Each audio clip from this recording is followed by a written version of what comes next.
যুবক, মায়ের সাথে কখনো রাগ করো না। কোন মায়ের সাথে তুমি রাগ করছো? যেই মা তোমাকে 10 মাস 10 দিন এই পেটে ধারণ করেছে, সেই মা কতটা কষ্ট করেছে। প্রসবের ব্যথা যখন ওঠে, একজন মানুষ সর্বোচ্চ 45 ইউনিট ব্যথা সহ্য করতে পারে, কিন্তু মা যখন প্রসব ব্যথা সহ্য করে, তখন তার যে ব্যথা ওঠে 57 ইউনিট ব্যথা সে সহ্য করে, একেবারে মৃত্যুর কাছাকাছি চলে যায়। এরপরেও আপনাকে এতটা ভালো রাখে যে আপনি এক জায়গায় পেশাব করে দিয়েছেন ছোটবেলায়, সেই জায়গাটায় আপনাকে রাখে নাই, শুকনা জায়গায় রেখেছে। মা এতটা খেয়াল করেছে, আজকে বড় হয়ে সুঠামদের অধিকারী হয়ে সেই মায়ের সাথে রাগ দেখাচ্ছ।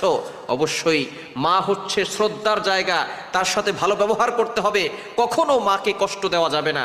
এজন্য কখনো মায়ের সাথে রাগ করে উফ শব্দটিও বলা যাবে না, এবং এমন কোনো ব্যবহার করা যাবে না যাতে করে মা উফ শব্দটি ব্যবহার করে।